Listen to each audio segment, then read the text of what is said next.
సంతోషముతో యెహోవాను సేవించుడి. ఉత్సాహ గానము చేయుచు ఆయన సన్నిధికి రండి. యెహోవాయే దేవుడు అని తెలుసుకునుడి. ఆయనే మనల్ని పుట్టించెను, మనము ఆయన వారము, మనము ఆయన ప్రజలము, ఆయన మేపు గొర్రెలము. కృతజ్ఞతార్పణలు చెల్లించుచు ఆయన గుమ్మములలో ప్రవేశించుడి. కీర్తనలు పాడుచు ఆయన ఆవరణములలో ప్రవేశించుడి. ఆయనను ఘనపరచుడి, ఆయన నామమును స్తుతించుడి. యెహోవా దయాళుడు, ఆయన కృప నిత్యము ఉండును, ఆయన సత్యము తరతరములో ఉండును. ప్రార్థన చేసుకుందాం.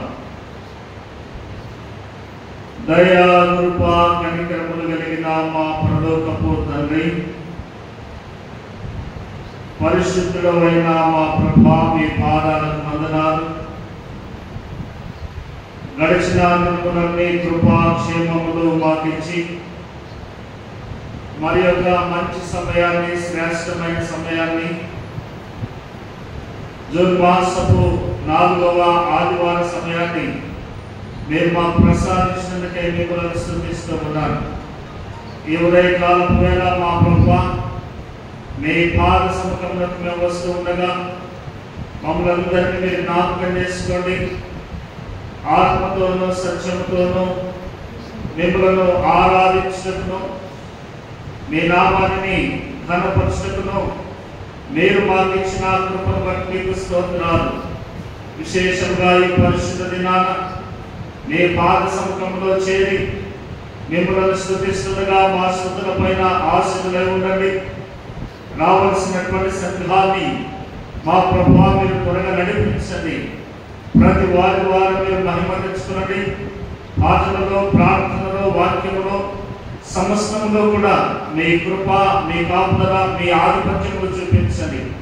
ఆటంకపరిచే ప్రతి అంధకార శక్తులను మీరు దూరపరిచి మీ నామానికి మహిమ తెచ్చుకోమని ప్రార్థిస్తూ యేసు పరిశుద్ధ నామమును బట్టి ప్రార్థించి వేడుకొనుచు ప్రారంభిస్తున్నాము తండ్రి.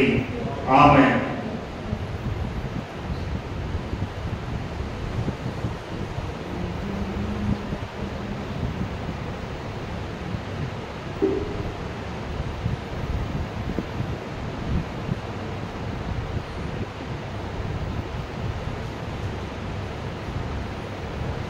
పుస్తకం నుండి 81వ పాఠ పుస్తకం నుండి 80వ పాఠ. భజన చేయుచు భక్త పాలక ప్రస్తుతింతు నీ నామం. భజన చేయుచు భక్త పాలక ప్రస్తుతింతు నీ నామమును. భజన చేయుచు భక్త పాలక ప్రస్తుతింతు నీ నామమును. వృషిణములపై జయమునిచ్చిన, వృషిణములపై జయమునిచ్చిన విజయుడా నిన్ను వేడుకొందు. విజయుడా నిన్ను వేడుకొందు. భజన చేయుచు భక్త పాలక ప్రస్తుతింతు నీ నామమును. దివ్య పదవిని విడిచి నీవు దీనుడావై పుట్టినావు. దివ్య పదవిని విడిచి నీవు దీనుడావై పుట్టినావు. భవ్యమైన బోధనెన్నో, భవ్యమైన బోధనెన్నో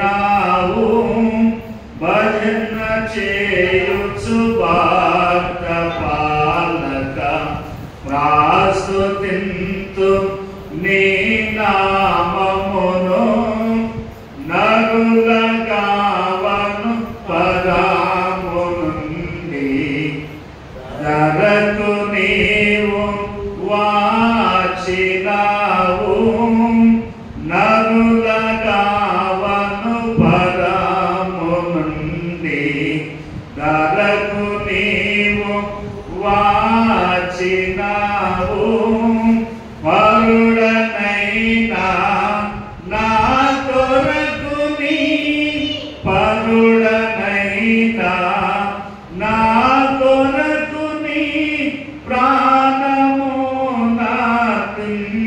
నార్పించినావు ప్రాణము నార్పించినావు భజన చేయుచు భక్త పాలక ప్రాస్తుతించు నీ నామమును చెడిన వాడనైన నన్ను చేరదీసి బ్రోచినావు చెడిన వాడనైన నన్ను చేరదీసి బ్రోచినావు పడిన నాదు గోతిలోని పడిన నాదు గోతిలోని పైకి లేవనెత్తినావు పైకి లేవనెత్తినావు భజన చేయుచు భక్త పాలక ప్రాస్తుతింతు నీ నామమును దేశవాకన నిశాంతమున చేర్చి సేదతీచెను యెహోవా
135వ కీర్తన 135వ కీర్తన ఉత్తర ప్రత్యుత్తరములుగా చదువుకుందాం. 135వ కీర్తన ఉత్తర ప్రత్యుత్తరములుగా చదువుకుందాం. అందరము లైట్స్ నిలబడి 135వ కీర్తన. యెహోవాను స్తుతించుడి, యెహోవా నామమును స్తుతించుడి. యెహోవా సేవకులారా, యెహోవా మందిరములో మన దేవుని మందిరపు ఆవరణములలో నిలుచుండు వారారా, యెహోవాను స్తుతించుడి. యెహోవా దయాళుడు, యెహోవాను స్తుతించుడి. ఆయన నామమును కీర్తించుడి, అది మనోహరము. యెహోవా తనకు యాకోబును ఏర్పరచుకొనెను, తనకు స్వకీయుడనుగా ఇశ్రాయేలును ఏర్పరచుకొనెను. యెహోవా గొప్పవాడనియు మన ప్రభువు సమస్త దేవతల కంటే గొప్పవాడనియు నేనెరుగుదును. ఆకాశమందును భూమి యందును సముద్రముల యందును మహాసముద్రములన్నిటి యందును ఆయన తనకిష్టమైనదంతయు జరిగించువాడు. భూదిగంతముల నుండి ఆవిని లేవచేయువాడు ఆయనే, వాన కురియునట్లు మెరుపు పుట్టించువాడు ఆయనే. తన నిధులలో నుండి గాలిని ఆయన బయలు వెళ్ళా చేయును. ఐగుప్తులో మనుషుల గొలుసులను పశువుల గొలుసులను ఆయన హతము చేసెను. ఐగుప్తు నీ మధ్యను ఫరో ఎదుటను అతని ఉద్యోగస్తుల ఎదుటను అనేక సూచక క్రియలను మహత్కార్యములను జరిగించెను. అనేకులైన అధిపతులను, బలిష్ఠులైన రాజులను ఆయన హతము చేసినవాడు. అమోరీల రాజైన గోగును హతము చేసెను, కనాను రాజ్యములన్నిటినీ పాడు చేసెను. ఆయన వారి దేశమును స్వాస్థ్యముగాను ఇశ్రాయేలీయులైన తన ప్రజలకు స్వాస్థ్యముగాను అప్పగించెను. యెహోవా నీ నామము నిత్యము నిలుచును. యెహోవా నీ జ్ఞాపకార్థమైన నామము తరతరములు ఉండును. యెహోవా తన ప్రజలకు న్యాయము తీర్చును, ఆయన కృపను బట్టి ఆయన సంతాపము నుండును. అన్యజనుల విగ్రహములు వెండివి బంగారువి, అవి మనుషుల చేతి పనులు. వాటికి నోరుని పలుకవు, కన్నులు చూడవు. చెవులుండి వినరు, వాటి నోళ్ళలో ఊపిరి లేశమైనను లేదు. వాటితో చేరువాడు వాటిని నమ్మికయించు వారందరూ వాటితో సమానులవులు. ఇశ్రాయేలు వంశీయులారా, యెహోవాను సన్నుతించుడి. అహరోను వంశీయులారా, యెహోవాను సన్నుతించుడి. లేవి వంశీయులారా, యెహోవాను సన్నుతించుడి. యెహోవా యందు భయభక్తులు గలవారులారా, యెహోవాను సన్నుతించుడి. 21వ వచనం చివరి వచనం అందరం కలిసి చదువుకుందాం. యెరూషలేములో నివసించే యెహోవా సీయోను నుండి సన్నిధింపబడునుగాక, యెహోవాను స్తుతించుడి. దేవుడి మాటలు తన వెలుగులో దీవించినట్లుగా తలలు వంచి ప్రార్థన చేసుకుందాం. తలలు వంచుగా ప్రార్థన చేసుకుందాం. ఈ సమయంలో తలలు వంచుగా వేలు శ్యామ్ సుందర్ గారు ముందుకు వచ్చి ప్రార్థన నడిపిస్తారు.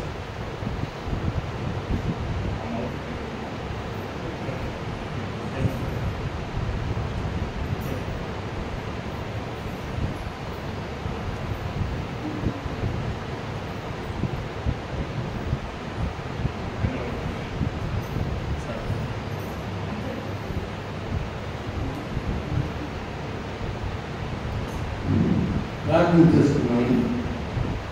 సర్వశక్తి కలిగిన దేవానికి స్తోత్రం స్తోత్రం స్తోత్రములైనా గడిచిన మాసంలన్నీ ప్రభాని హస్తములను భద్రపరిచి జూన్ మాసం చివరి ఆదివారం వరకు ప్రభాని హస్తములను భద్రపరిచినందుకు మీకు విలాదములను చెల్లించుకుంటున్నాం నైనా.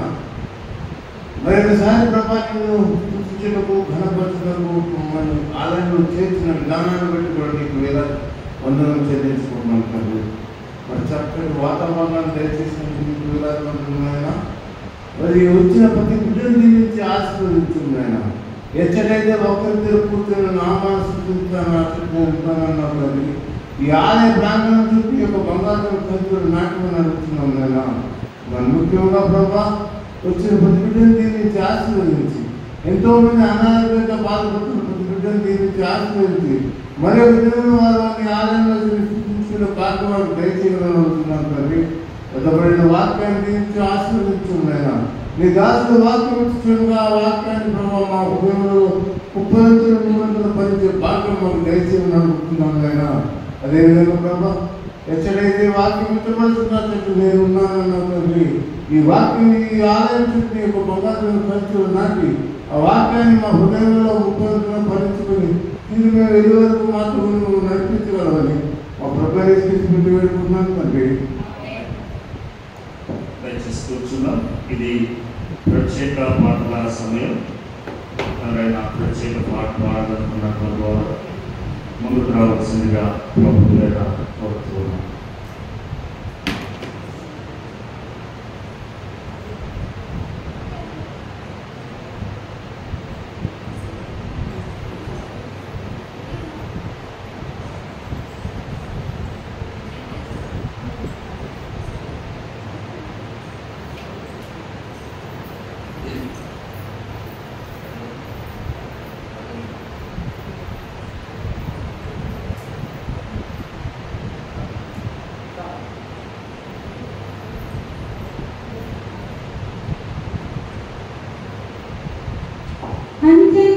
అంత్యకాలాభిషేకం సర్వజనుల కోసం కొదకల దినములివి తండ్రికి ఆత్మతో నింపుమా. అంత్యకాలాభిషేకం సర్వజనుల కోసం కొదకల దినములివి తండ్రికి ఆత్మతో నింపుమా. మధ్య అగ్ని రాదేవా అన్య భాషలతో అభిషేకించు ఎనసేగాలల్లి నడుతాకుమా. జీవనది వలనే ప్రవహించుమా. మధ్య అగ్ని రాదేవా అన్య భాషలతో అభిషేకించు ఎనసేగాలల్లి నడుతాకుమా. జీవనది వలనే ప్రవహించుమా. ఎముకల లోయలోన గొప్ప సైన్యమునే చూడగా నీ అధికారం దయచేయుమా. జీవమానమ్మని ప్రవచించేదా. ఎముకల లోయలోన గొప్ప సైన్యమునే చూడగా నీ అధికారం దయచేయుమా. జీవమానమ్మని ప్రవచించేదా. మనే అగ్ని రాదేవా అన్య భాషలతో అభిషేకించు ఎనసేగాలల్లి నడుతాకుమా. జీవనది వలనే ప్రవహించుమా. మనే అగ్ని రాదేవా అన్య భాషలతో అభిషేకించు ఎనసేగాలల్లి నడుతాకుమా. జీవనది వలనే ప్రవహించుమా. కర్మెలు కొండపైన గొప్ప మేఘమై ఆవరించగా ఆహాబు భయపడినా. అగ్ని వర్షము కుమ్మరించుమా. కర్మెలు కొండపైన గొప్ప మేఘమై ఆవరించగా ఆహాబు భయపడినా. అగ్ని వర్షము కుమ్మరించుమా. మనే అగ్ని రాదేవా అన్య భాషలతో అభిషేకించు ఎనసేగాలల్లి నడుతాకుమా. జీవనది వలనే ప్రవహించుమా.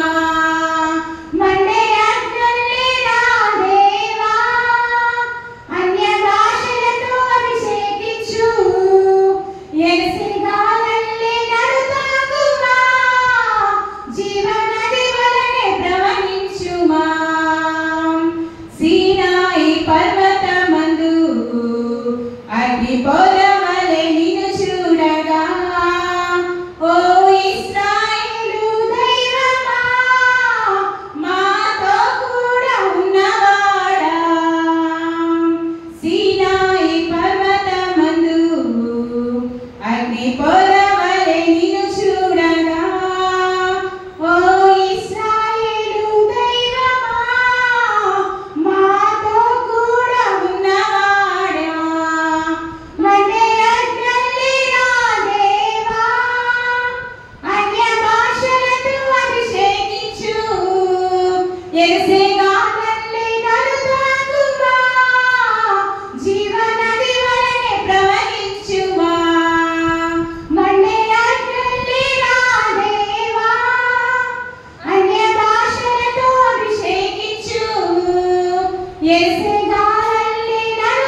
దేవుని వాక్యాన్ని చదువుకుందాం.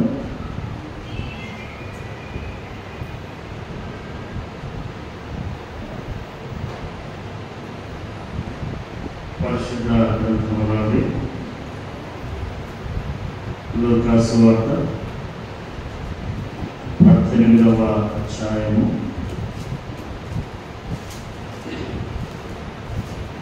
లూకా సువార్త 18వ అధ్యాయము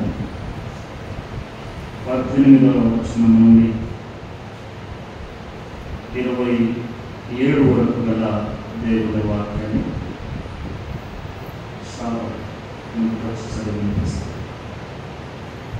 లూకా సువార్త 18వ అధ్యాయము 18 నుండి 27 వరకు.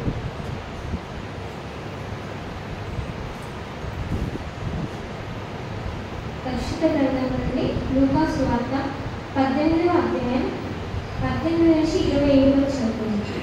ఒక అధికారి ఆయనను చూసి, సద్బోధకుడా, నిత్య జీవమునకు వారసుడగుటకు నేనేమి చేయాలని ఆయన అడిగాను. అందుకు యేసు, నేను సత్పురుషుడనని ఏదో చెప్పుచున్నావు? దేవుడు ఒక్కడే తప్ప మరి ఎవడనూ సత్పురుషుడు కాదు. వ్యభిచరింపవద్దు, నరహత్య చేయవద్దు, దొంగిలవద్దు, అబద్ధ సాక్ష్యం పలకవద్దు, నీ తల్లిదండ్రులను సన్మానింపమను ఆజ్ఞలను ఎరుగుదు కదా అని అతనితో చెప్పాను. అందుకతడు, బాల్యం నుండి వీటన్నిటిని అనుసరిస్తూనే ఉన్నానని. యేసు విని, నీకు ఇంకా ఒకటి కొదువుగా ఉన్నది. నీకు కలిగినవన్నీ అమ్మి బీదలకు ఇవ్వు. అప్పుడు పరలోకమందు నీకు ధనము కలుగును. నీవు వచ్చి నన్ను వెంబడించమని అతనితో చెప్పాను. అతడు మిక్కిలి ధనవంతుడు కనుక ఈ మాటలు విని మిక్కిలి వ్యసనపడగా, యేసు అతన్ని చూసి, ఆస్తి గలవారు దేవుని రాజ్యంలో ప్రవేశించుట ఎంతో దుర్లభము. ధనవంతుడు దేవుని రాజ్యంలో ప్రవేశించుట కంటే సూది వెచ్చములో ఒంటె దూరుట సులభమని చెప్పాను. అది విన్న వారు, అలాగైతే ఎవడు రక్షణ పొందగలడని అడుగగా, ఆయన, మనుషులకు అసాధ్యములైనవి దేవునికి సాధ్యములని చెప్పాను. దేవుని పరిశుద్ధ వాక్యం దీవించును. ప్రార్థన చేసుకుందాం. తలవంచగా శ్రీమతి మేనేశ్వర గారు ముందుకు వచ్చి స్త్రీల నుండి ప్రార్థన నడిపిస్తారు. పురుషుల నుండి శేఖర్ గారు ముందుకు వచ్చి ప్రార్థన నడిపిస్తారు.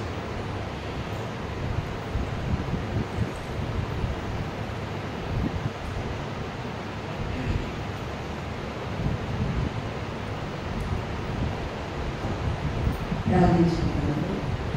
మహోన్నతుల సర్వశక్తి మంతుల సర్వాధికారి సృష్టి మీ నామాన్ని బట్టి వేల స్తోత్రం ప్రభావ. నిన్నటి వరకు మమ్మల్ని క్షేమంగా ఉంచి మీ సన్నిధికి మమ్మల్ని నడిపించిన విధానం బట్టినైనా వందనాలు చెల్లించుకుంటున్నానైనా స్తోత్రమైనా ఆచరితుడా.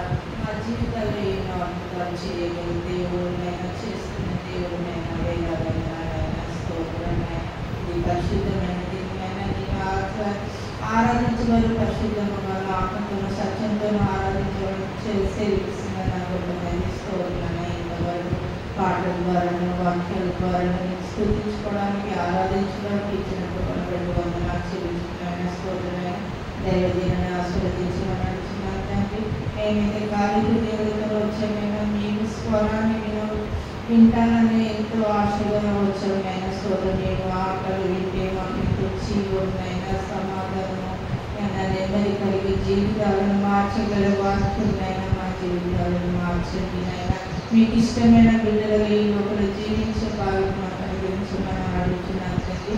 దైవజన ద్వారా మీ స్వరాన్ని మాకు ఇంటింప దయచేయమని అడుగుతున్నాను తండ్రి. వినగల చెవిని గ్రహించగల మనసులో ఆచరించే మనసును కూడా మాకు అనుగ్రహించమని అడుగుతున్నాను తండ్రి. రాలేని బిడ్డలు ప్రత్యేకతగా రావడానికి కూడా చూపించమని అడుగుతున్నాను తండ్రి. నిస్సహాయ పరిస్థితిలో రాలేదు వారు జ్ఞాపకం చేసుకోమని అడుగుతున్నాను తండ్రి. అయ్యా మరణశయ మీద పడుకున్న బిడ్డని జ్ఞాపకం చేసుకోమని అడుగుతున్నాను తండ్రి. స్తోత్రాన్నైనా దైవజన కుటుంబాన్ని జ్ఞాపకం చేసుకోమని అడుగుతున్న తండ్రి. వచ్చిన ప్రతి బిడ్డను ఆస్వాదించమని యేసు నామమున నేను ప్రార్థించి వెళ్ళుకుంటున్నాను తండ్రి.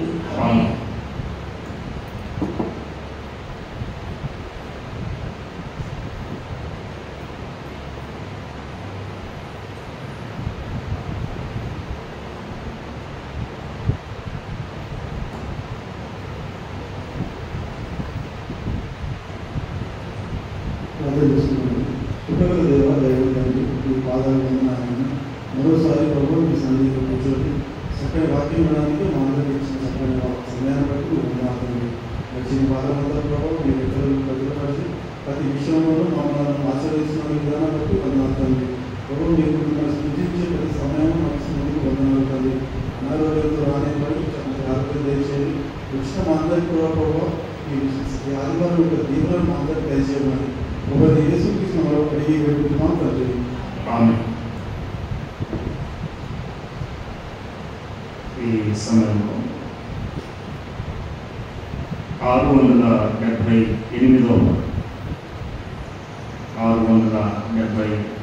పాట అందరము లేచి నిలబడి పాడుతున్నారు. 678 పాటల పుస్తకం నుండి 678 ప్రియ యేసు నిర్మించితివి ప్రియమార నా హృదయం.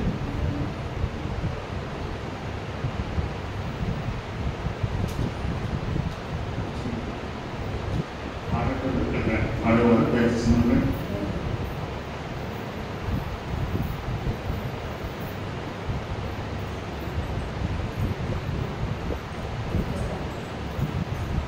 ప్రియ యేసు నిర్మించితివి ప్రియమార నా హృదయం ముదమార వసించునా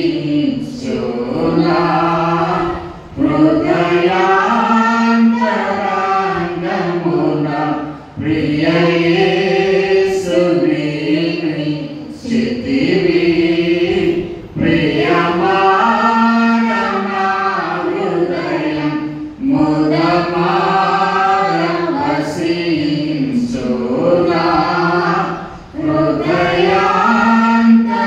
హృదయాంతరంగమున నీరాత ప్రభావమున నాలో హృదయంబులో నీరాత ప్రభావమున నాలో హృదయంబులో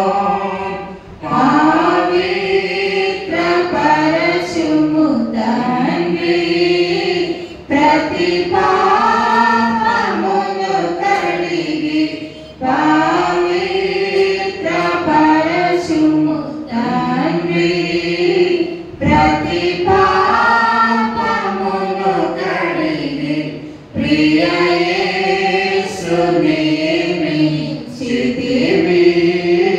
ప్రియమార నా హృదయం ముదమార వసించునా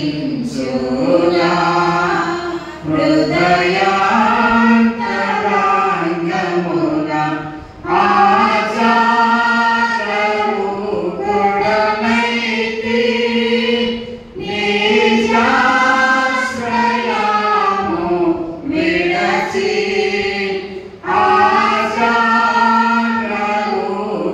ఆచారరూపుడనైతి నిజాశ్రయము విడచి కరుణారసముతో నాకై కనిపెట్టితివి తండ్రి కరుణారసముతో నాకై కనిపెట్టితివి తండ్రి ప్రియ యేసు నిర్మించితివి ప్రియమార నా హృదయం ముదమార వసించునా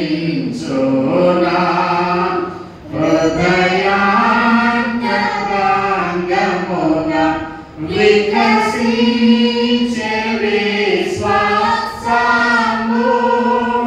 వాక్యానుసారము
దేవుని వాక్యంలోనికి మనము వెళ్ళే ముందు అందరము తలలు వంచగా వీరు అబ్రహాము గారి ముందుకు వచ్చి ప్రార్థన నడిపిస్తారు.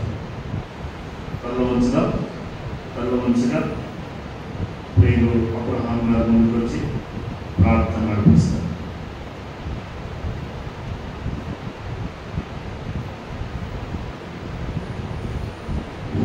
ప్రార్థిస్తున్నామండి. పరిశుద్ధమైన దేవ, మహోన్నతుడ, సర్వశక్తిమంతుడ, నిత్యుడగు తండ్రి, సమాధానకర్త, బలవంతుడైన దేవ, మీ యొక్క ఘనమైన నామమునకు వందనములు, స్తుతులు, స్తోత్రములైన మీ యొక్క ఉచితమైన కృప చేత దర్శించిన వారమంతయు నీ బిడ్డమైన మమ్మల్ని అందరినీ నీ రెక్కల చాటున కాచి కాపాడి సంరక్షించి పోషించి నీ ఆలయానికి పునరుత్థాన దినములో నడిపించిన విధానాన్ని బట్టి వందనములు, స్తుతులు, స్తోత్రములైన నిన్ను స్తుతించి బయటపరిచి గణపరిచే ఈ మంచి భాగ్యాన్ని మాకును మా సంఘస్థులందరికీ అనుగ్రహించినందుకు వందనములు, స్తుతులు, స్తోత్రములైన ఎవరైతే రాలేక వెనుకబడుతున్నారో నాయన అట్టి బిడ్డలను మీరు ప్రేరేపించండి. మీ ఆలయానికి వచ్చి మిమ్మల్ని స్తుతించి మయంపరిచే బిడ్డలుగా వారిని నడిపించమని మీ సన్నిధిలో ప్రార్థిస్తున్నాను. మా తండ్రి, నీ దాసుడు నీ యొక్క వాక్యాన్ని ప్రభు బోధిస్తుండగా ప్రభు ఆత్మీయ జ్ఞానాన్ని బిడ్డకు అనుగ్రహించి వాక్యంలో ఉన్న మర్మాన్ని మాకు తెలియజేయటకు మీ కృప అనుగ్రహించండి. వినటమే కాకుండా ప్రభు వాక్యానుసారంగా నడుచుకునే భాగ్యాన్ని మా అందరికీ అనుగ్రహించండి. మీ యొక్క పరిశుద్ధాత్మ శక్తిని ఈ ఆవరణం అంతట్లో ప్రభు ప్రచురింపజేసి ప్రతి ఒక్కరిని ప్రభు మీరు ప్రేరేపించి మీ సన్నిధిలో మిమ్మల్ని స్తుతించి మయంపరిచే విధంగా బిడ్డలందరినీ ఆశీర్వదించమని, రాలేక వెనకబడిన బిడ్డల్ని మరొకసారి మీ సన్నిధిలో జ్ఞాపకం చేస్తున్నాను ఆయన. వారు ఏ బలహీనతలతో ఉన్నారో మాకైతే తెలియదు, కానీ వారిని బలపరిచి ప్రభు నడిచి నీ ఆలయానికి వచ్చిన మీ కృప అనుగ్రహించమని, ప్రపంచమంతటా ఈరోజు ప్రభు నీ పునరుత్థాన దినంలో నేను జ్ఞాపకం చేస్తున్న ప్రజల మధ్యలో మీరు ఉండి ప్రతి ఒక్కరిని ఆశీర్వదించి వారి సమస్యలన్నింటినీ తీర్చి మీ కృపలో సంఘంలో ఉన్న ప్రతి ఒక్కరిని భద్రపరిచి నడిపించమని మా ప్రభువును ప్రియ రక్షకుడైన యేసయ్య అతి పరిశుద్ధ నామాన్ని బట్టి మిమ్మల్ని బ్రతిమాలి వేడుకుంటున్నాను తండ్రి. ఆమేన్. దయచేసి కూర్చున్నాం.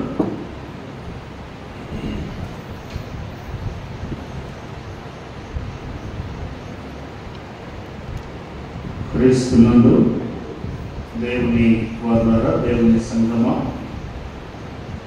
మన ప్రభువు రక్షకుడైన యేసు క్రీస్తు పరిశుద్ధ నామంలో ఉదయకాలపు వేళ చేరు వచ్చిన సంఘమంతటికి శుభములు, దీవెనలు తెలియజేస్తూ ఉన్నాడు. దేవుడు మనకిచ్చిన మరి యొక్క నూతన ఆదివార సమయం జూన్ మాసము 4వ ఆదివారం, ఇంకొక వారం ఉంది. దాన్ని బట్టి ప్రభువును స్తుతిస్తూ ఈవేళ పరిశుద్ధ గ్రంథంలోని లూకా సువార్త 18వ అధ్యాయము 18వ వచనం నుండి చదవగలుగుతున్నాం. మరొకసారి జ్ఞాపకం చేసుకుందాం. ఒక అధికారి యేసును చూచి, సద్బోధకుడా, నిత్య జీవమునకు వారసుడగుటకు నేనేమి చేయవలనని ఆయనను అడిగాను. అందుకు యేసు, నేను సత్పురుషుడనని ఎలా చెప్పుచున్నావు? దేవుడు ఒక్కడే తప్ప మరి ఎవడును సత్పురుషుడు కాదు. వ్యభిచరింపవద్దు, నరహత్య చేయవద్దు, దొంగిలవద్దు, అబద్ధ సాక్ష్యము పలకవద్దు, నే తల్లిదండ్రులను సన్మానింపుమను ఆజ్ఞలను ఎరుగుదువు కదా అని అతనితో చెప్పెను. అందుకతడు, బాల్యము నుండి వీటన్నిటినీ అనుసరిస్తూనే ఉన్నానని. యేసు విని, అయితే నీకు ఇంకా ఒకటి కొదువుగా ఉన్నది. నీకు కలిగినవన్నీ అమ్మి పేదలకిమ్ము, అప్పుడు పరలోకమందు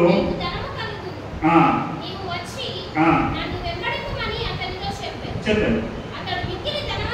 మిక్కిలి ధనవంతుడు గనక ఈ మాటలు విని వ్యసనపడగా యేసు అతనిని చూచి, ఆస్తి గలవారు దేవుని రాజ్యములో ప్రవేశించుట ఎంతో దుర్లభము, ధనవంతుడు దేవుని రాజ్యములో ప్రవేశించుట కంటే సూది బెచ్చములో ఒంటె దూరుట సులభమని చెప్పాను. చాలు. క్రీస్తునందు దేవుని వార్తారా, ఈ లేఖన భాగము మనందరికీ కూడా చాలా సుపరిచితమైనటువంటి లేఖన భాగం. ప్రత్యేకంగా ఇందులో ఉన్నటువంటి 24-25 వచనాలు క్రైస్తవ జీవితంలో చాలా ప్రాచుర్యము పొందాయి. ఏంటంటే, ఆస్తి గలవాడు లేదా ధనవంతుడు దేవుడి రాజ్యములో ప్రవేశించుట దుర్లభము అనేటువంటి ఒక వచనము. తరువాత రాయబడింది, ధనవంతుడు దేవుని రాజ్యములో ప్రవేశించుట కంటే సూది బెచ్చములో ఒంటె దూరుట సులభము అనేటువంటిది చాలా ప్రాచుర్యం పొందే, చాలా ప్రాచుర్యం పొందే. దేవుని సంఘమా, దేవుని వార్తారా, ఒక అధికారి యేసు ప్రభుల వారి దగ్గరకు వచ్చి నిత్య జీవానికి వారసునగుటకు నేనేం చేయాలన్నప్పుడు ఆయన ఆజ్ఞల గురించి జ్ఞాపకం చేశారు అధికారి అన్నాడు, బాల్యం నుండి వీటన్నిటినీ నేను ఎరుగుదును అన్నాడు. చాలా జాగ్రత్తగా మీరు గమనించాలి. బాల్యం నుండి వీటన్నిటిని నేను అనుసరించుతూనే ఉన్నాను అన్నాడు. దేవుని ఆజ్ఞలను, దేవుని యొక్క మాటలను బాల్యము నుండి చెప్పగలిగినటువంటి వారు, అనుసరించేటువంటి వారు ఎవరు? దేవుని మాట ప్రకారం చూస్తే ఇశ్రాయేలు ప్రజలు, యూదులు తప్పకుండా వారి బాల్యము నుండి తన పిల్లలకి దేవుని మాటలను జ్ఞాపకం చేస్తారు. అంటే ఒక మాట చూడండి, ద్వితీయోపదేశ కాండము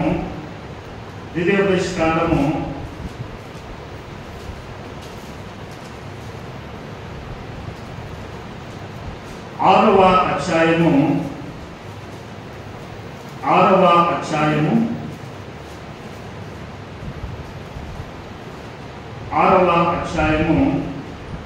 వచనం చూడండి. నీవు నీ కుమారులకు వాటిని అభ్యసింప చేసి నీ ఇంట కూర్చున్నప్పుడును త్రోవను నడుచున్నప్పుడును పండుకొన్నప్పుడును లేచినప్పుడును వాటిని గూర్చి మాట్లాడవలెను. సూచనగా వాటిని నీ చేతికి కట్టుకొనవలెను. దేవుడు ఇశ్రాయేలు ప్రజలకు మోషే ద్వారా ఈ మాటలు జ్ఞాపకం చేస్తున్నాడు. అందుకే చూడండి 4వ వచనంలో ఆయన అంటాడు, ఇశ్రాయేలు వినుము. ఇశ్రాయేలు వినుము అని జ్ఞాపకం చేసి ఇశ్రాయేలు ప్రజలకు ఈ మాటలను తెలియజేస్తున్నాడు. ఎవరికి నేర్పాలి అని అంటే ఇశ్రాయేలు నీ కుమారులకు వాటిని ఏం చేయాలా? అభ్యసింప చేయాలి. 22వ అధ్యాయం సామెతల గ్రంథము 22:6 వచనం. సామెతలు 22:6. బాలుడు నడవవలసిన త్రోవను వానికి నేర్పుము, వాడు పెద్దవాడైనప్పుడును దాని నుండి తొలగిపోడు. ద్వితీయోపదేశకాండంలో ఏ జ్ఞాపకం చేశాడు? ఇశ్రాయేలు వినుము, ఈయన మాటలు నీ కుమారులకు అభ్యసింప చేయుము అని అన్నాడు.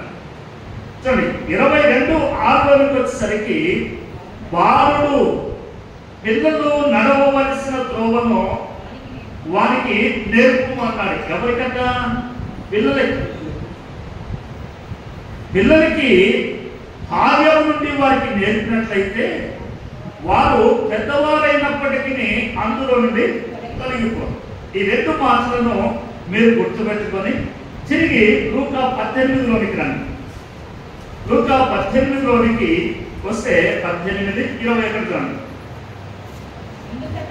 అందుకతడు చూడండి, అందుకు అతడు ఎవరు? ఆయన ఎవరు అతడు అనంటే అధికారి.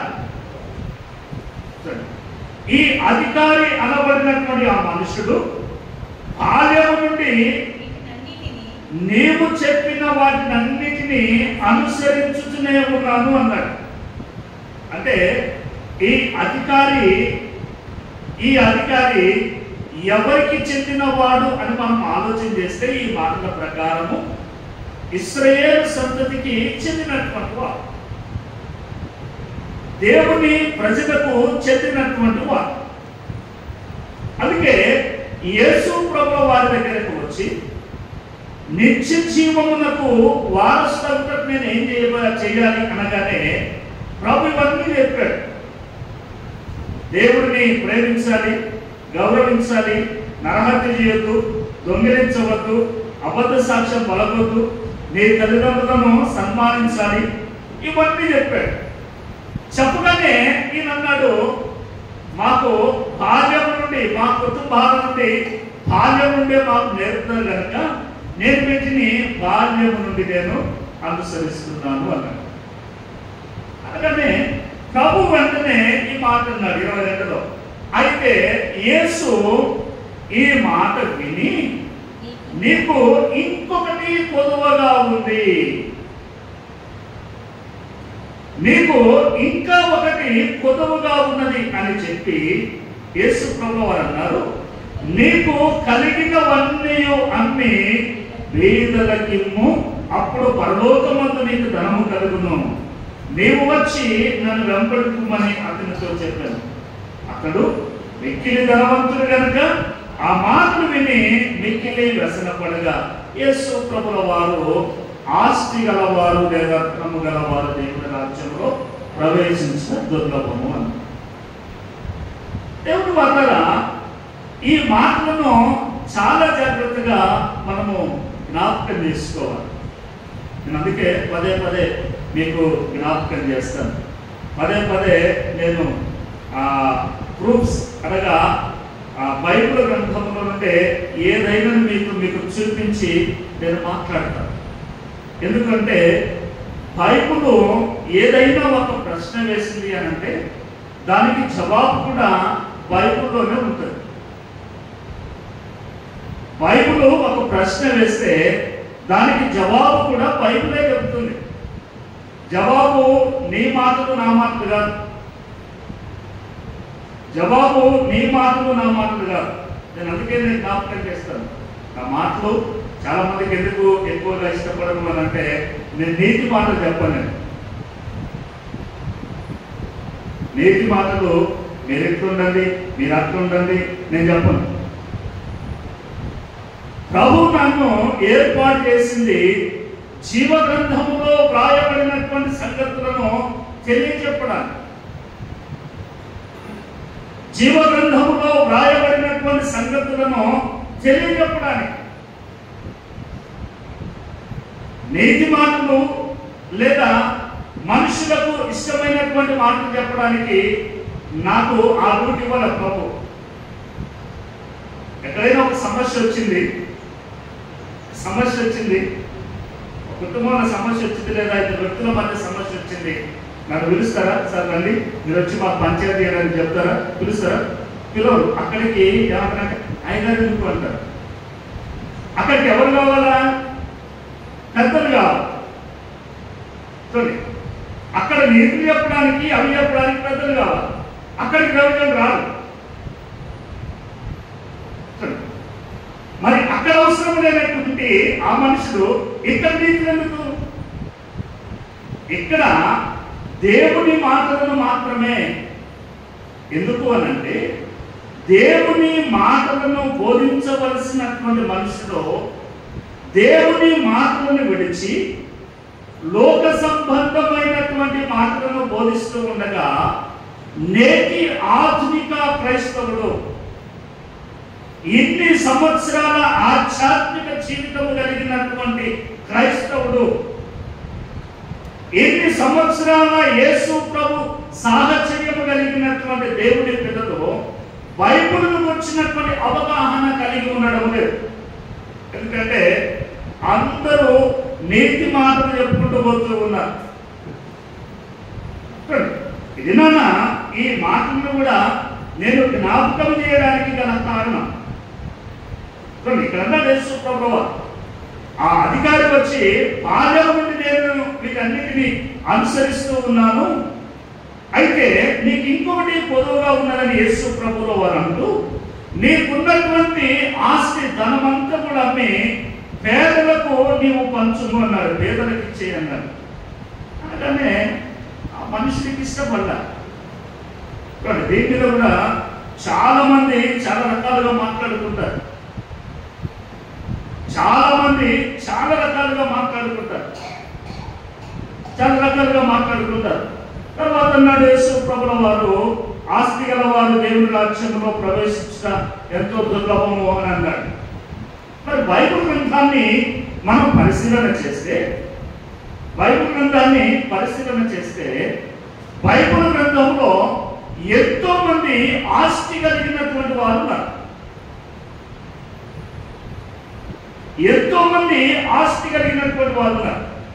నూతన నిబంధన గ్రంథాన్ని చూడండి, అలాగనే పాత నిబంధన గ్రంథాన్ని చూడండి. యేసు ప్రభుల వారు కలువరి శిలువలో ప్రాణం పెట్టి చనిపోయిన తరువాత ఆయన దేహం నిమ్మని అడిగినటువంటి అరిమతయి యోసేపు చాలా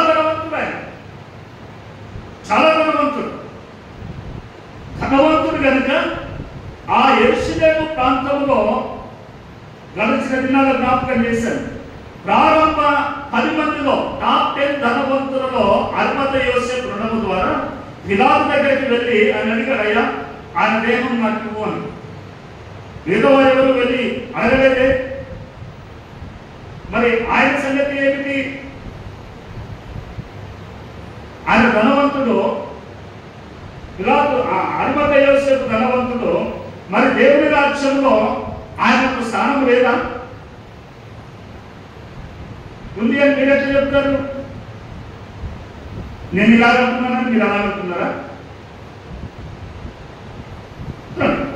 పాత నిబంధన గ్రంథాన్ని జ్ఞాపకం చేస్తే అబ్రహాము ఉన్నాడు, లోతు ఉన్నాడు. కలిసి జీవించలేనంతగా వారి ఆస్తి విడిపోయారు.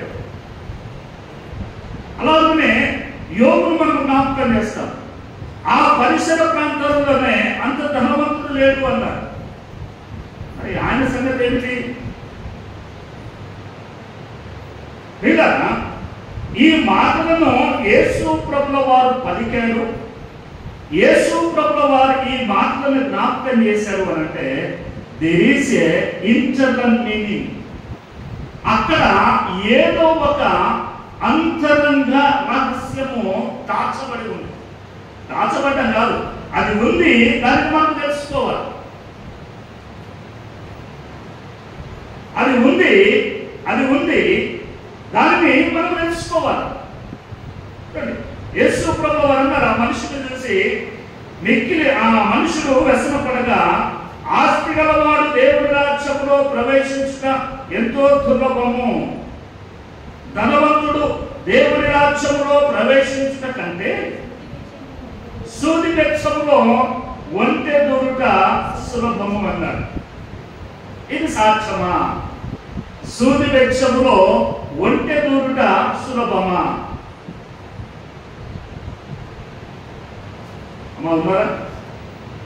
సూది వెచ్చములో ఒంటె దూరుట సులభమా? ప్రభు అన్నాడు కాబట్టి సులభమే అని అంటారు. ప్రభు అన్నాడు కాబట్టి సులభమే అని అంటారు.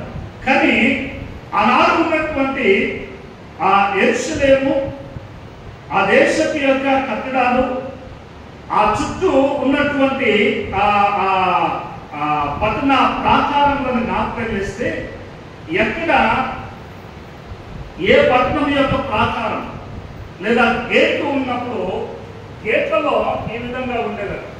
మనకు తెలుసు, మనం కూడా వాటిని ఎరిగి ఉంటాం.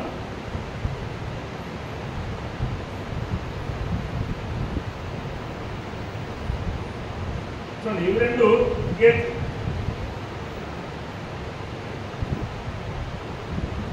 పైన ఇట్లా లిక్కు పెట్టేసి మనం జాయిన్ చేస్తాం, అంతేనా? ఇక్కడ బలం పెడతాం. జాగ్రత్త గమనించి, ఇదొక గేటు, ఇదొక గేటు.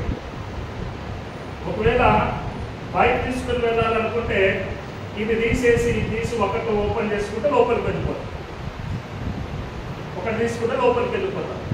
ఎవరు రావాల్సిన అవసరం లేదు అని అంటే పైనకి పెడితే సరిపోదు. ఎవరు వచ్చినప్పుడు తీసేసుకుంటారు. కాబట్టి ఏం చేస్తాం? కిందకి పెట్టేస్తాం. పైన తీసిన లోపల ఉన్నవాడు వచ్చి తీసేంత వరకు ఓపెన్గా ప్రభువు వారు జ్ఞాపకం చేశారు. ధనవంతుడు దేవుని రాజ్యంలో ప్రవేశించిన కంటే సూది వెచ్చములో ఒంటె దూరుట సులభము అన్నారు. నేను దీనిని నాకున్నటువంటి గ్రంథాలను బట్టి, నాకున్నటువంటి ఆసక్తిని బట్టి నేను చూస్తే మనందరికీ తెలిసినటువంటి సంగతి లేదు, ఇందులో రాయబడింది. ఏమిటి ఆ సంగతి అని అంటే, ఎలాగున ఇదంతా కూడా యెరూషలేము ప్రాకారమై ఉంది. ఈ గేటు ఇలాగున ఉండగా ఆయా సందర్భాలలో వర్తకులు వచ్చినప్పుడు పోయేటప్పుడు ప్రతి సమయం కూడా ఈ పెద్ద గేటుని తీసుకోవడానికి పర్మిషన్ ఉండదు. వర్తకులు ఏదైనా వ్యాపారం చేసేవారు లోపలికి రావాలి, బయటికి పోవాలి అని అంటే అన్ని సందర్భాలలో ఈ గేట్ ఓపెన్ చేయగలరు. మనం కూడా గుర్తెలుస్తాం, మనకు కూడా తెలుసు. ఏదైనా మార్కెట్కి వెళ్ళినప్పుడు అంగడి అని జరుగుతుంది గ్రామీణ ప్రాంతాల్లో. వారంలో ఒక రోజు జరుగుతుంది, ఆ రోజు అన్ని తెచ్చుకుంటాం. మిగతా రోజులలో కొంత దొరకదు. అలాగా అన్ని సందర్భాలలో ఈ గేటు ఓపెన్ చేయలేదు కనుక మనం ఏం చేస్తాం? గేట్ ఓపెన్ చేయక ఈ రెండు గేట్లు ఇలాగనే ఉంచి ఇదిగో ఇక్కడ ఒక చిన్న గేట్ పెడతాం, అంతేనా? ఒక చిన్న గేట్.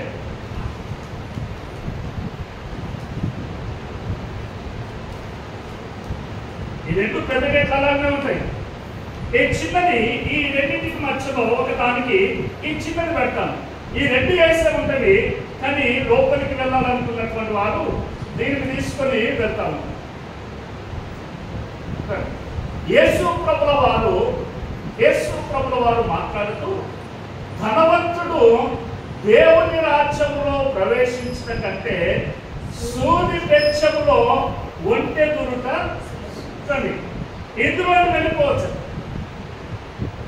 యేసు ప్రభుల వారు అలంకారప్రాయంగాను అలాగనే ఈ గేట్లన్నీ కూడా ఇంత పెద్దగా ఉండగా ఇది ఒంటె వెళ్ళిపోయేటువంటి కూర్చోబెట్టి బయటికి వెళ్ళిపోయేటువంటి స్థితిలో ఈ చిన్న గేట్లు కూడా యేసు ప్రభుల వారు వాటిని అనలేదు. అయితే దేవుని ద్వారా యేసు ప్రభుల వారు ఈ మాట అన్నారు. ఇక దాన్ని విడిచిపెట్టారు. సూర్యవృక్షంలో ఒంటె దురుట సులభం అనేటువంటి విడిచిపెట్టారు. కానీ ధనవంతుడు ఎందుకు దేవుని రాజ్యంలో ప్రవేశించడు? ఇక్కడ రాయబడినటువంటి కాన్సెప్ట్, ఇక్కడ రాయబడినటువంటి సందర్భం, ఇక్కడ రాయబడినటువంటి సందర్భం ఏమిటి? మనం జాగ్రత్త గమనించాలి. అమ్మా ఉన్నారా? చూడండి, యేసు ప్రభుల వారితో ఇశ్రాయేలీలకు చెందినవాడు లేదా యూదా మతానికి చెందినటువంటి వాడు లేదా ఒక యూదుడు యేసు ప్రభుల వారిని అడిగాడు. యేసు ప్రభుల వారు సైతము ఆ మనిషిని అన్నాడు, యూదుని, నాయన ధనవంతుడు దేవుని రాజ్యంలో ప్రవేశించడు అన్నాడు. వేరే వారిని ఎవరైనా అంటారా? అమ్మా వినండి, మనమున్నాం. బయట ఎవరైనా మనకు తెలియని వారు, తెలిసిన వారు, మన చర్చికి రాని వారు, లేకపోతే హైందవులు, ఇస్లామిక్ వారు, ముస్లింల నుండి రండి మా బైబిల్ చదవడానికి వాళ్ళు వస్తారు, హిందువులు వస్తారు. మీరేమైనా హిందూ గ్రంథాలు ఏమైనా చదువుతారా? మీరు చదవరు. మీరు చదవరు. కొన్ని ఖురాన్ ఏమైనా చదువుతారంటే అది చదవరు. కొన్ని చివరికి బైబిల్ ఏమైనా చదువుతారా అంటే అది కూడా తక్కువ. అది కూడా తక్కువ. నా దగ్గర నేను చదువుతాను, వారంలో ఒక రోజు మహాపుస్తకం చదువుతాను, గ్రంథం చదువుతాను, ఒకరోజు ఖురాన్ చదువుతాను. నా దగ్గర ఉన్నాయి కాలంలో చూస్తాను. మనది కాని వారు ఎవరు కూడా ఈ మాటలను అంగీకరించారు. అందుకే యేసు ప్రభువు వారు ఈ మాటలు ఒక అధికారి యూదులతో అన్నాడు. ఎందుకు అనవలసి వచ్చినది? ఎందుకు ఈ మాటలు అనవలసి వచ్చినది అని అంటే బైబిల్ గ్రంథము చాలా చక్కగా ఈ మాటలు జ్ఞాపకం చేస్తుంది. చూడండి, నేను మీకు ఒక సంగతిని జ్ఞాపకం చేస్తాను. నెహెమియా గ్రంథము, పరిశుద్ధ గ్రంథంలోని నెహెమియా గ్రంథము 5వ అధ్యాయం 404వ పేజీ. నెహెమియా గ్రంథము 5వ అధ్యాయము 1వ వచనము నుండి తమ సహోదరులైన యూదుల మీద జనులను వారి భార్యలను కఠినమైన ఫిర్యాదు చేసి ఏమనగా, కొందరు మేమును మా కుమారులను మా కుమార్తెలను చాలా మంది ఉన్నాం, అందుచేత మేము తిని బ్రతుకుటకు ధాన్యము మీ యొద్ద తీసుకొందుమనిది. దేవుని వల్ల ఇది నెహెమియా యెరూషలేము దేవాలయం లేదా ప్రాకారములను, గుమ్మములను నిలువబెడుతున్నటువంటి సందర్భములో నెహెమియా యెరూషలేమునకు రాగా యూదా ప్రజలలో కొంతమంది వచ్చి నెహెమియాకు ఒక ఫిర్యాదు చేస్తున్నారు, కంప్లైంట్ చేస్తున్నారు. వినండి,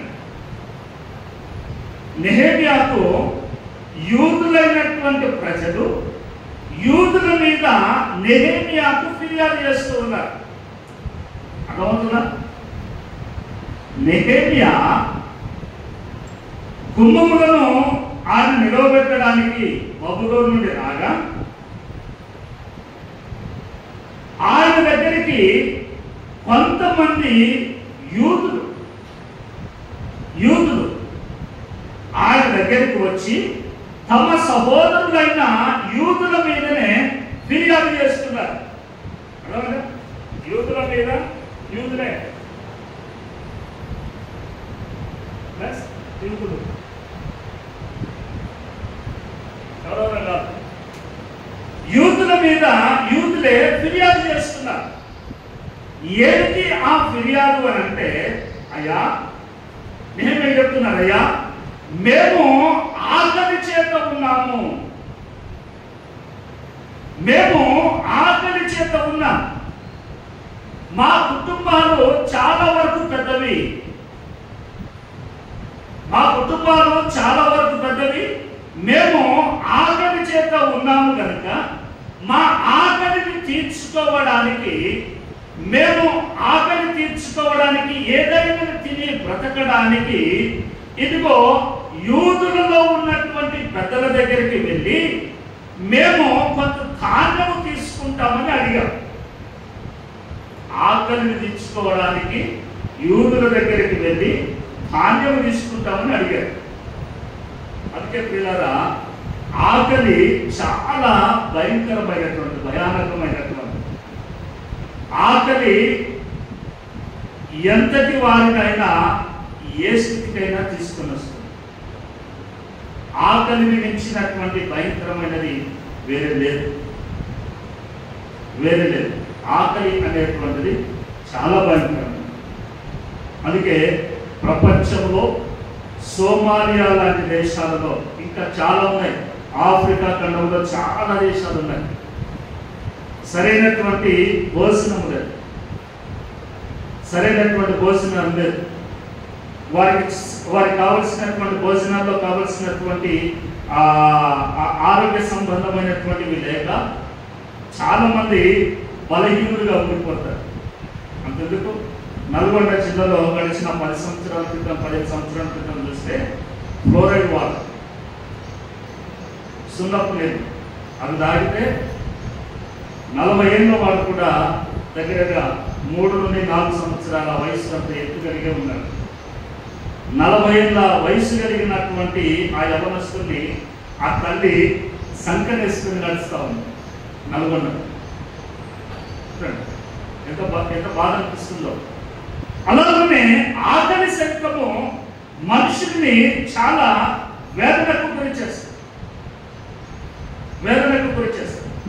ఈ ఆకలిని తట్టుకోలేక చాలా మంది ఆస్తులను అమ్ముకున్నారు. ఆకలిని తట్టుకోలేక కుటుంబాల వారిని అమ్ముకున్నారు. ఆకలిని తట్టుకోలేక చాలా చేశారు. అందుకే నెహెమ్యా దగ్గరికి యూదులు కొందరు వచ్చి తమ సహోదరులమైన యూదుల మీద ఈ ఫిర్యాదు చేస్తూ ఉన్నారు.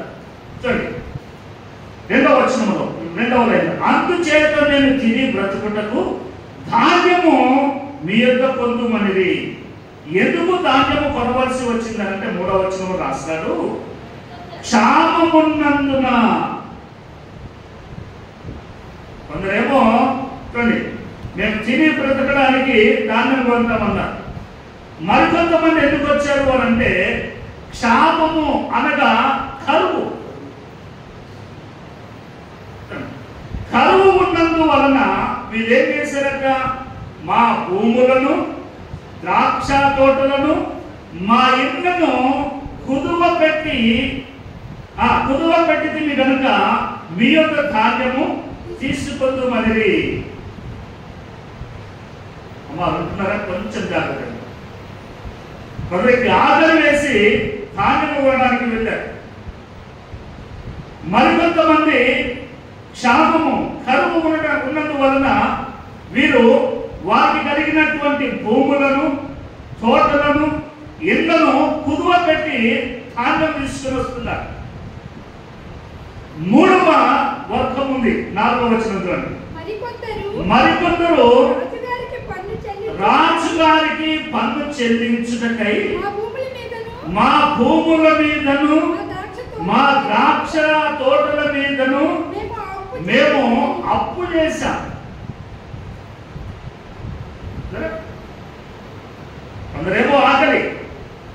కొందరేమో కరువు, మరికొందరేమో రాజుగారికి పన్ను చెల్లించడానికి వీళ్ళేం చేశారట, భూములను ద్రాక్ష తోటల మీద ఏం చేశారు, అప్పు చేశారు. అంటే దేవుడు బాగా ఒక్కొక్కరి జీవన స్థితిని, ఒక్కొక్కరి జీవన విధానాన్ని జ్ఞాపకం చేస్తే కొన్ని బాధ కలిగించేటువంటి విషయాలు కూడా కనపడతాయి. చూడడానికి అందరు గొప్పగానే కనపడతారు. అందుకే మనం అంటాం, ఎంత చెట్టుకు అంతేకాదు. ఎంత ధనం వచ్చినా దానికి సంబంధించినటువంటివి ఉంటాయి. ఇక్కడ కూడా చూడండి, ఇవేమి జ్ఞాపకం చేస్తే రాజుగారికి పన్ను చెల్లించడానికి ఎక్కడ అప్పు తీసుకుంటున్నారు, దేని మీద అప్పు తీసుకుంటున్నారు, భూమి మీద. పన్ను ఎంత కట్టాలా, భూమి మీద ఎంత అప్పు తీసుకోవాలా. తోటల మీద కూడా అప్పు చేస్తున్నారు. ఇంకొక మాట చూడండి, 5వ వచనం చూడండి. మా ప్రాణము మా సహోదరుల ప్రాణము వంటిది కాదా, మా పిల్లలు వారి పిల్లలను పోలిన వారు కాదా, మా కుమారులను మా కుమార్తెలను దాసులకై అప్పగింపవలసి వచ్చెను. నెహెమ్యా దగ్గర మీరు మాట్లాడుతున్నారు, మా ప్రాణము మా సహోదరుల వంటి ప్రాణము కాదా అని అంటున్నారు.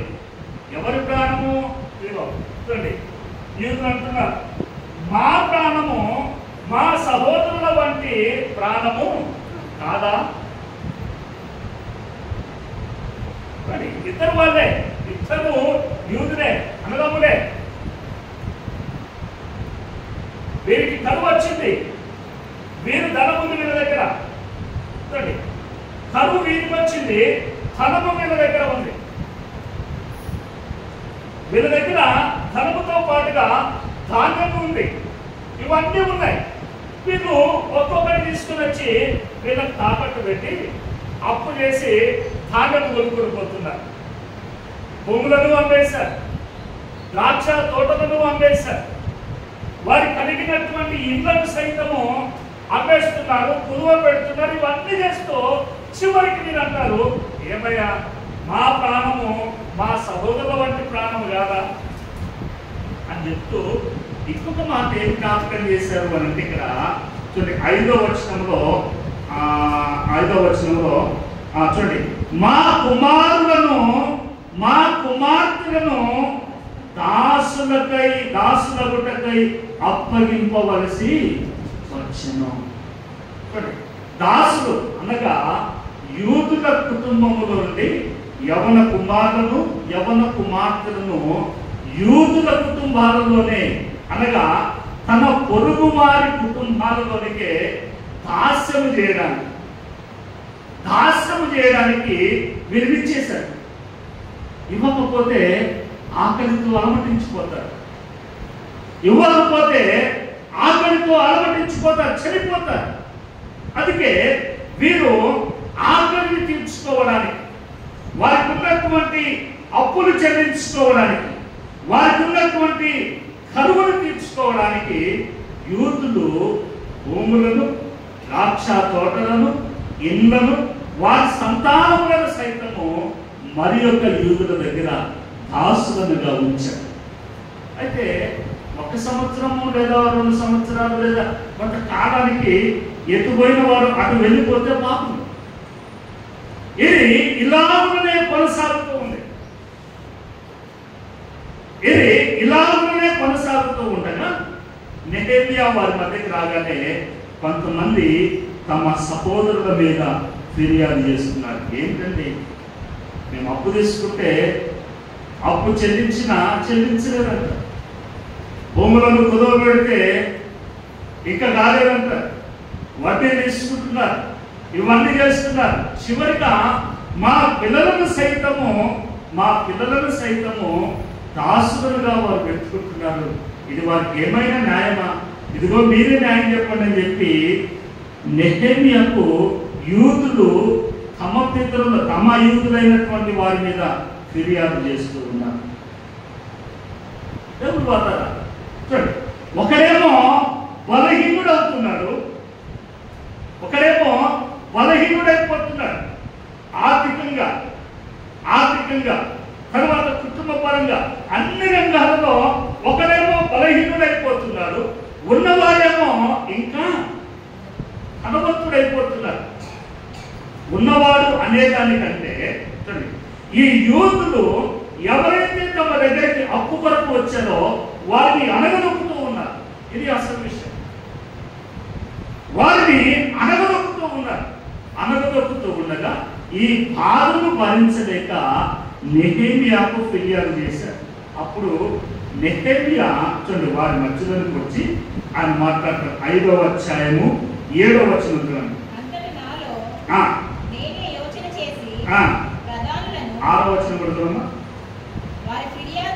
వారి ఫిర్యాదును ఈ మాటలను నేను విన్నప్పుడు మిగులా కోపపడి తిని అంతట నాలో నేనే యోచన చేసి ప్రధానులను అధికారులను గద్దించి మీరు మీ సహోదరుల యొక్క వడ్డీ పుచ్చుకొనుచున్నారని చెప్పి వారిని ఆటంకపరచుటకై మహాసమాజమును సమకూర్చి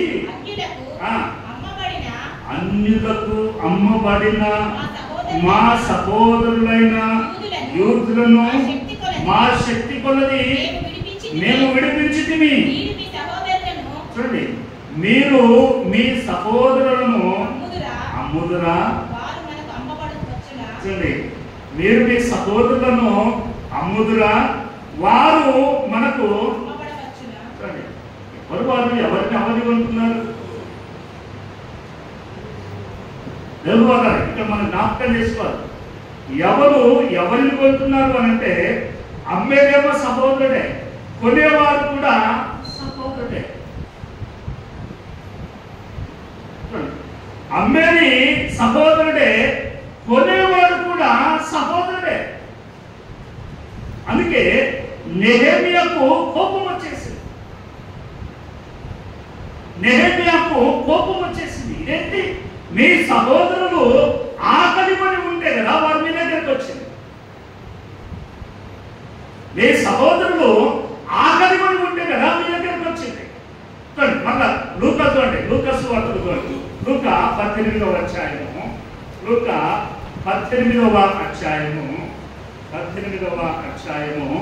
22వ వచనం చూడండి. 22. యేసు విని నీకు ఇంకా ఒకటి కొదువగా ఉన్నది, నీకు కలిగినవన్నీ అమ్మి. చూడండి, కలిగినవి అమ్మి ఎవరికి ఇమ్మన్నాడు? పేదలు ఎవరు ఇక్కడ?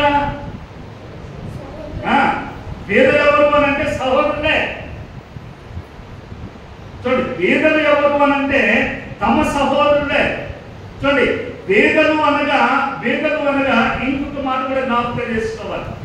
పేదలు అనగా లక్షలు లేనటువంటి వారు పేదలు కాదు. మన జాగ్రత్తగా గమనించాలి. పేదలు అనగా లక్షలు లేనటువంటి వారు పేదలు కాదు, వేలు లేనటువంటి వారు పేదలు కాదు. చూడండి, పేదలు అనగా భోజనము లేనటువంటి వారు. పేదలు అనగా భోజనము లేనటువంటి వాడు. భోజనము లేని వాడు మాత్రమే నీ ముందు నిలవబడతాడు. నీవు ఎక్కడ ఉంటే అక్కడికి వస్తాడు, చేయి తప్పుతాడు తప్ప ధనమున్నవాడు వస్తాడా? చూడండి, ధనమున్నవాడు ఎవరు రాడు. ఇక్కడ ఈ మనుషుడితో అదే మాట అంటాడు, నీకు కలిగినది అమ్మి అనగా, నీకు కలిగినది అనగా ఆయనకున్న యావరంతా కూడా అమ్మని కాదు. ఈ మనుషుడు ఏదైతే తమ సహోదరుల యొక్క కుదువ పెట్టుకున్నాడో, ఏదైతే తన సహోదరుల యొక్క వడ్డీని తీసుకున్నాడో, ఏదైతే తమ సహోదరుల యొక్క తీసుకున్నాడో వాటిని ఏం చేయాలా? ఇచ్చేసారు. అందుకే ప్రభువు ఇక్కడ మాట్లాడుతున్నాడు, నీకు కలిగినది అమ్మి దానిని పేదలకు ఇవ్వాలి. దేవుని వాళ్ళ ఈ మాట ఈ మనుషుడికి రుచించదు. ఈ ధనవంతుడికి లేదా ఈ అధికారికి రుచించరా. ఇదేంటి, ఇన్ని సంవత్సరాల నుండి నేను వారికి సహాయం చేసి లేకపోతే వారి అవసరం తెచ్చి నేను వారి దగ్గర కుదవబెట్టుకొని నేను ఇన్ని సంవత్సరాలు ఆగినందుకు నన్ను ఇప్పుడు వచ్చి మీరు ఏమంటారు, ఎప్పుడు వచ్చి మీరు ఇవన్నీ ఏమంటారు అని ఇష్టపడక వ్యసనం కలిగి ఆయన వెళ్ళిపోయాడు. చూడండి అక్కడ నెహెమియా ఏం మాట్లాడదు చూడండి. నెహెమియా అక్కడ ఏం మాట్లాడదు చూడండి. 5వ అధ్యాయము 11వ వచనం నుండి స్లోగా చదువుతాం. ఈ దినములోనే వారి యొద్ద మీరు అపహరించిన భూములను, ద్రాక్ష తోటలను, ఒలివ తోటలను, వారి ఇళ్లను, వారికి అప్పుగా ఇచ్చిన సొమ్ములోను, ధాన్యములోను, ద్రాక్షరసములోను, నూనెలోను 100వ భాగమును వారికి మరలా అప్పగించుడని నేను మిమ్మల్ని బతిమాలుచున్నాను అని అంటిని. అందుకు వారు, నీవు చెప్పిన ప్రకారమే ఇవన్నీ ఇచ్చివేసి వారి యొక్క ఏమీ కోరమనిది. అంతట నేను యాజకులను పిలిచి ఈ వాగ్దానం ప్రకారము జరిగించుటకు వారి చేత ప్రమాణము చేయించితిని. 13వ వచనం జాగ్రత్తగా. మరియు నేను నా ఒడిని దులిపి, ఎందుకు కలగ నా ఒడిని నేను దులిపి, తర్వాత ఈ ప్రకారమే దేవుడు ఈ వాగ్దానము నెరవేర్చని ప్రతి వాణిని, వింటున్నారా, దేవుడు ఈ వాగ్దానము నెరవేర్చని ప్రతి వాణిని తన ఇంటిలో ఉండకయు తన పని ముగింపకయు ఉండునట్లు దులిపివేయును. నెహెమియా అన్నాడు, ఆకలితో నీ దగ్గరకు వస్తే నీవు వారిన్నింటిని గుర్చుకొని నీవు ధనవంతుడు అయిపోయి ఇవాళ ఇవ్వమంటే నువ్వు ఇవ్వమండి. వారు ఆకలితో దగ్గరకు వచ్చారు, వారికి అడిగిన ఏదైతే వెతుకొని నాకు ఇవ్వు అని. నేను ఇచ్చావు కానీ వారికి ఇవ్వవలసిన దానిని తిరిగి నువ్వు ఇవ్వాల. అందుకే నెహెమియా తీర్మానం చేస్తున్నాడు, ఇదిగో నేను నా ఒడిని దులుపుతున్నాను అనగా నా దగ్గర ఎవరి అయినా ఏమైనా ఉన్న ఎడల అవన్నీ రిటర్న్ నేను ఇచ్చేస్తున్నాను. నేను దులిపినట్లుగా ఇంకా ఎవడైనను ఇలాగున చెయ్యకపోతే, అర్థమవుతుందా? ఈ వాగ్దానము నెరవేర్చని ప్రతి ఇంటిలో ఉండకయు తన పనియు ముగింపకయు ఉండినట్లు దొరుకుతుంది.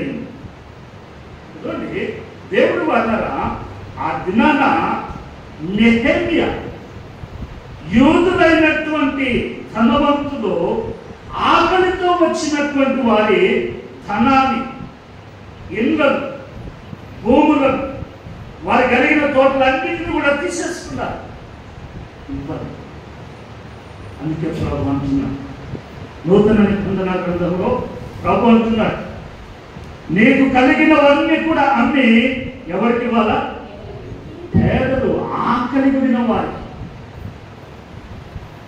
నీ కలిగినటువంటిది ఆకలి కలిగిన వారికి. చాలా మంది ఇక్కడనే ఇంటర్ప్రిటేషన్ చేసుకుంటున్నారు.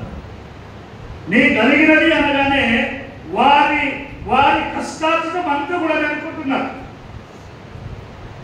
నెహెమియా అక్కడ ఏదైతే జ్ఞాపకం చేశాడో ఆ యూదులకు ఇక్కడ ప్రభు కూడా అంటాడు, నీకు కలిగినది నీది కాదు, వారి యొక్క మీరు ఏదైతే పుచ్చుకున్నారో దానిని తిరిగి వారికి ఇచ్చేసేయాలి.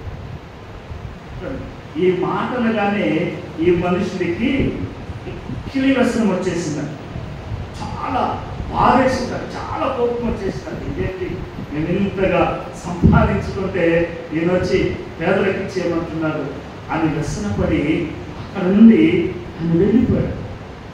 దేవుడు బిడ్డలారా, అందుకే దేవుని మాటల్లో మార్పులండి ఎంత చక్కగా దేవుని మాటలు జ్ఞాపకం చేయడంలో యాకోబు పత్రిక చూడండి. యాకోబు పత్రిక 5వ అధ్యాయం. యాకోబు పత్రిక 5వ అధ్యాయము చూడండి. 5వ అధ్యాయము మొదటి వచనం చూడండి. ఇదిగో ధనవంతులారా మీ మీదికి వచ్చడి ఉపద్రవములను వచ్చి ప్రలాపించి ఏడుడి. ఇదిగో ఇదిగో ధనవంతులారా అని అన్నాడు. ఈ ధనవంతులను గురించి 4వ వచనం చూడండి. 4 నుండి ఇదిగో మీ చేదు కోసిన పనివారికి ఇయ్యక మీరు మోసముగా బిగబట్టిన కూలి మొరపెట్టుచున్నది. ఒక్క నిమిషం చూడండి. ఇక్కడ ఏమన్నాడు? ధనవంతులారన్నది. ధనవంతులట ఎలాగో ధనవంతులయ్యారు అని అంటే కింద మీ చేదు కోసిన పని వారికి మీరు మోసముగా బిగబట్టిన కూలి ఇవ్వక. అంటే దేవుడి మాట ఏం జ్ఞాపకం చేస్తుంది? ఏనాటి కూలి ఆనాడే చేయాలి.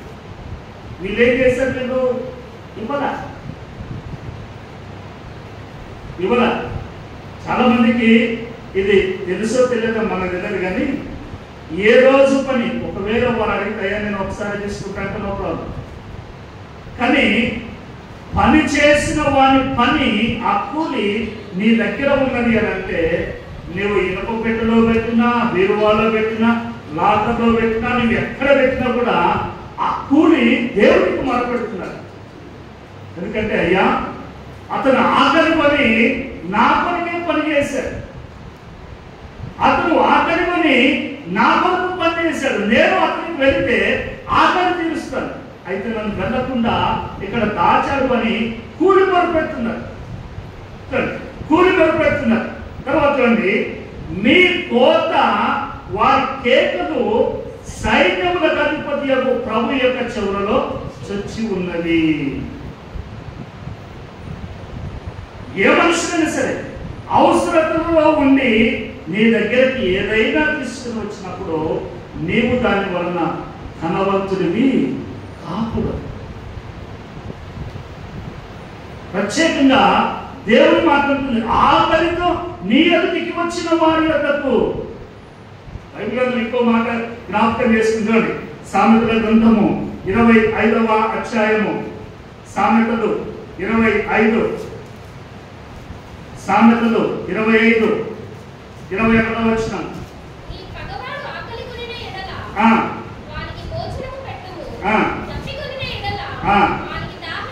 చూడండి, దేవుడు మాట్లాడుతుంది, నీ పగవాడు ఆకలి కొనిన ఎడల వానికి. ఏ మనుషులైనా సరే భూమి మీద జీవము కలిగిన ఏ మనుషులైనా సరే పనిచేసేదానికి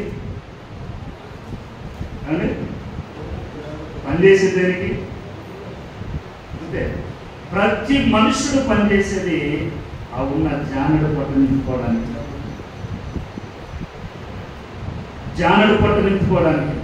ఆ జానడు నింపుకోవడానికి చూడండి ఎన్ని మోసాలు.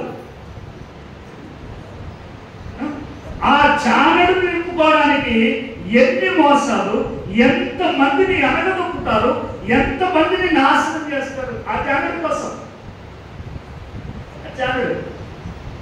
జానడు గురించి ఒకవేళ ఇది పెరగమన్నా జరగదు, ఒకవేళ వస్తుందేమో మాకైతే, పురుషులకైతే అంతకు మించి ఏం లేదు. కానీ చూడండి దేవుడు మాట్లాడుతుంది, నీ పగవాడు ఆకలి కొనిన ఎడల. వారు ఎందుకు వచ్చారు నీ దగ్గరికి? యూదులు వారి యూదు దగ్గర, సహోదరు దగ్గర దేని కొరకు వచ్చారు? ఆకలితో ఉండి. మా కుటుంబంలో 10 మంది ఉన్నారయ్యా, పని లేదు, మాకు భూములు ఉన్నాయి, ఇది తాకట్టు పెట్టాను, కొంచెం దాన్ని నువ్వు తెలిసిన వాడు కాబట్టి పెట్టారు. మా సహోదరుడు అని తెలిసి వాళ్ళ దగ్గర పెట్టారు. వాళ్ళు అలాగే లాగేసుకున్నారు. కరువు వచ్చింది. అయ్యా ఏం లేదు, ఇదిగో ద్రాక్ష తోటలు ఉన్నాయి, ఇవి నీ దగ్గర కొంతకాలం పెట్టుకొని మాకు ఇవ్వు. వాళ్ళు లాగేసుకున్నారు. చూడండి, రాజుకు పన్ను కట్టాలి. అయ్యా పన్ను కట్టాలి, లేకపోతే ఇల్లు సీజ్ చేసి పడేస్తారు, ఇల్లు జప్తు చేస్తారు, వేలం వేస్తారు. కాబట్టి ఇంటి పన్ను కట్టాలా, ఏదైనా పెట్టుకొని మాకు ఆ ఇల్లు కట్టి ఎవరు పెట్టారు? చూడండి, ఆకలి కొరకు నీ దగ్గరికి వస్తే వారి ఆకలిని బలహీనతను చేసుకొని నీవు ధనవంతుడిగా మారావు. వారి ఆకలిని నీవు బలహీనతను చేసుకొని, వారి ఆకలిని నీవు ఆసరా చేసుకొని నీవు ధనవంతుడిగా మారావు. అది దేవుడు ఒప్పుకోడు. దేవుడు ఒప్పుకోడు. అందుకే దేవుడు మాట్లాడుతుంది, ఆకలి కానీ నీ దగ్గరికి ఎవ్వరు వచ్చినా సరే, నీ దగ్గరికి ఎవ్వరు వచ్చినా సరే, నేను అంటాను చాలా మందికి మనం ఎప్పుడైనా కుదరండి, క్రైస్తవుడు ఎదురుపడ్డాడు అనుకోండి, praise the lord brother, praise the lord sister, బాగున్నారా అంటారు. ఒకవేళ ఆ సూచనలు ఏవి వీళ్ళు క్రైస్తవులు కాకుండా ఉండేటువంటి సూచనలు ఏమైనా కనబడితే నువ్వు మాట్లాడతావా? మాట్లాడతావా? చూడండి, మన అనుకుంటేనే అదే ఆకలి ఉన్న వారిని ఎదుటికి వచ్చినప్పుడు అయ్యా అమ్మ అని చేసేప్పుడు అనుకోండి, వాడు ఎవడు అని అడుగుతావా? చూడండి, ఆ అడిగేటువంటి వాడు కూడా వీరు ఎవరు, నాకు చెందిన వారు, నా కుటుంబానికి చెందిన వారు, లేకపోతే మా వర్గానికి చెందిన వారని వాడు అడుగుతారా? ఆకలి తీరా, వారి ఆకలి తీరాలి. అందుకే ప్రభు ఇక్కడ అన్నాడు, ఏం జ్ఞాపకం చేస్తున్నాడు? నీ పగవాడు ఆకలి కొనిన ఎడల వానికి భోజనం పెట్టు. ఎంత మంచి మాట! నీ పగవాడు ఆకలి కొంటే వానికి భోజనం పెట్టు. ఇంకో మాట్లాడండి, యెషయా గ్రంథము 58వ అధ్యాయము, యెషయా గ్రంథము 58వ అధ్యాయము 7వ వచనం చూడండి.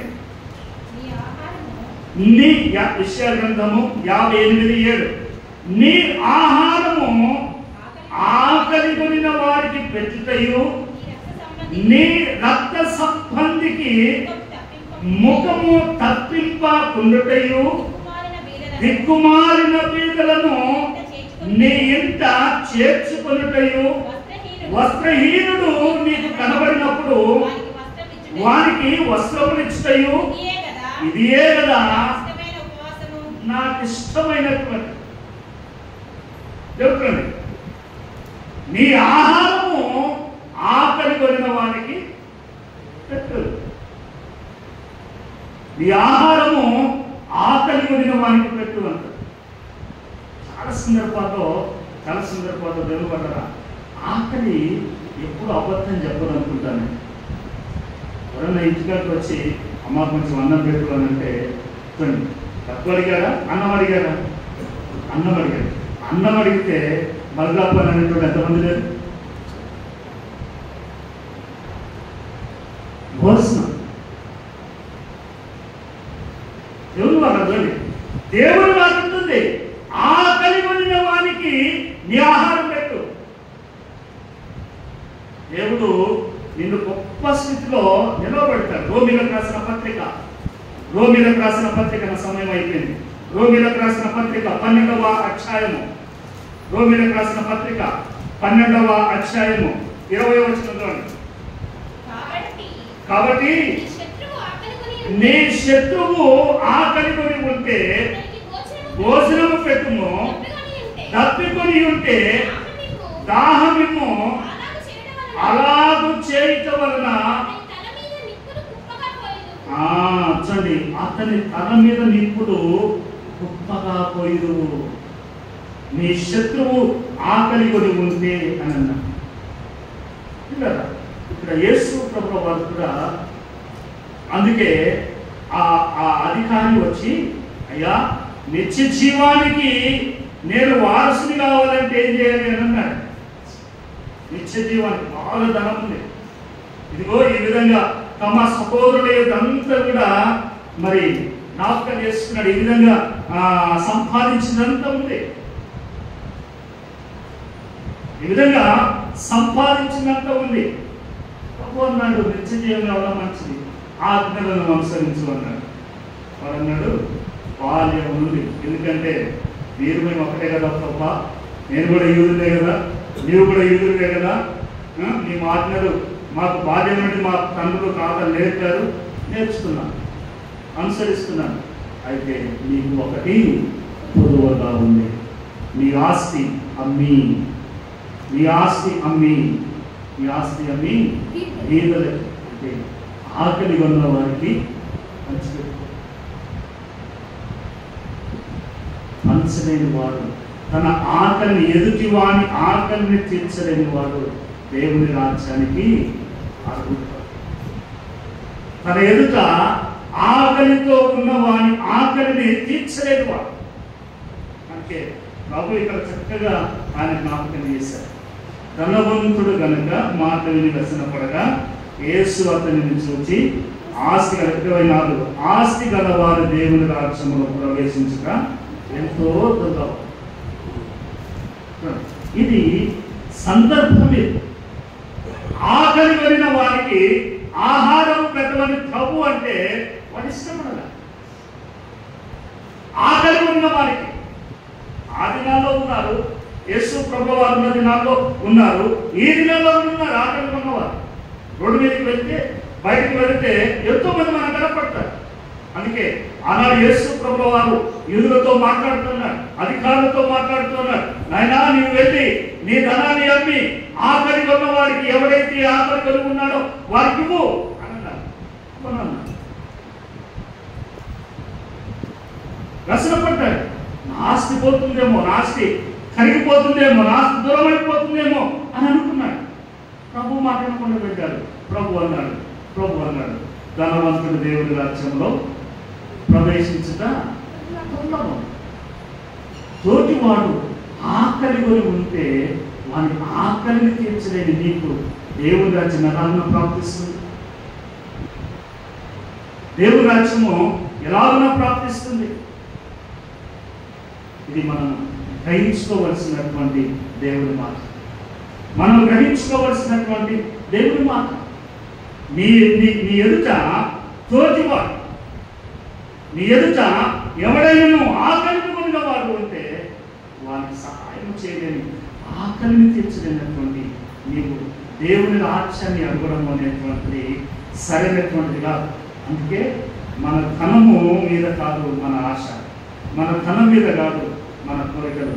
మనం ఎవరి మీద నమ్మకించాలి అని అంటే చండి తిమోతికి రాసిన మొదటి పత్రిక 6వ అధ్యాయము.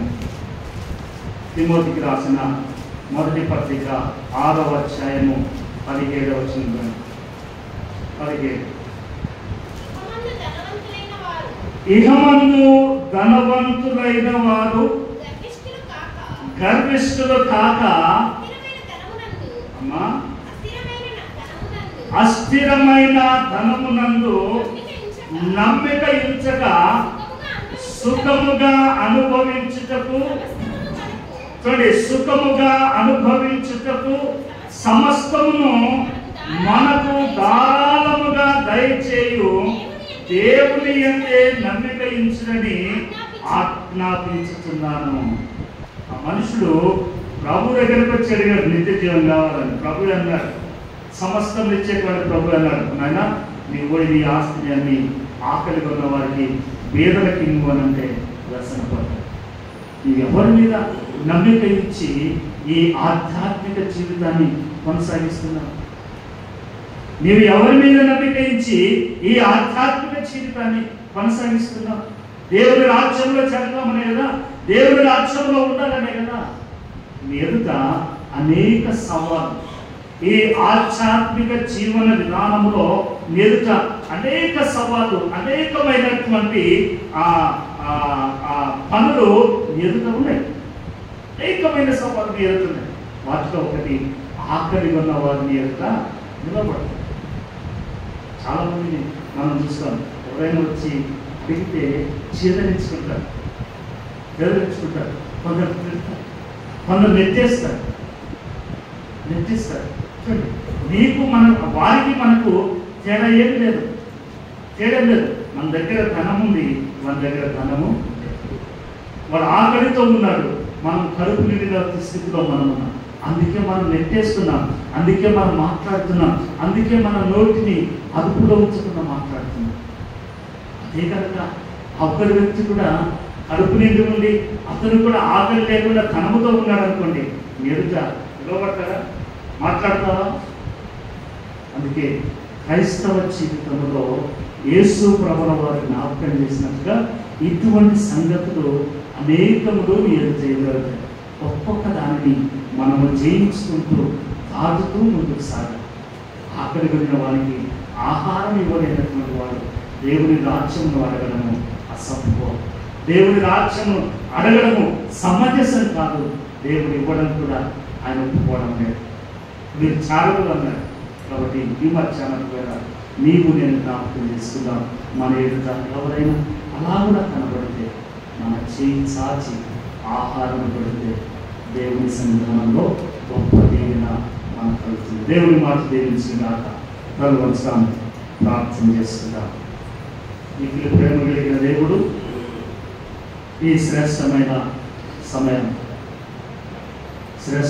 సమయం దేవుని సన్నిధానంలో మనను నిలబెట్టుకున్నది ప్రభువును స్తుతిస్తూ ప్రార్థన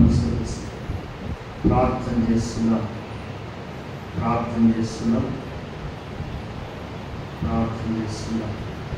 నిజంగా ప్రభు మనకిచ్చిన గొప్ప మాటను ప్రభువును స్తుతిస్తూ ప్రార్థన చేస్తున్నాం.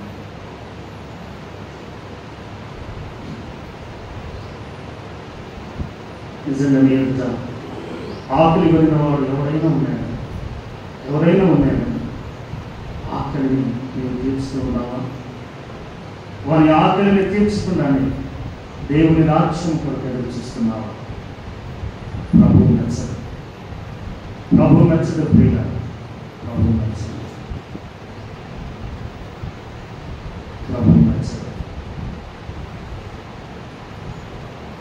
ప్రార్థన చేస్తున్నాం. ప్రేమ కలిగిన దేవుడు ఇది మనతో మాట్లాడుతున్నాం. చాలా సత్యమైనగా మనకు వచ్చి ప్రార్థన అనిపిస్తుంది. శ్రీమతి చాలా సత్యం.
సమయంలో 578 నీ కణము కవియస్నే పాడుతుండగా ఈ వారపు కార్యక్రమం రైలు సామరి గారు, శ్రీమతి అరుణా సామరి గారు వారి ముందుకు వచ్చి కానుకలను సేకరించవలసిందిగా ప్రభుత్వంగా మనం చేస్తున్నాం.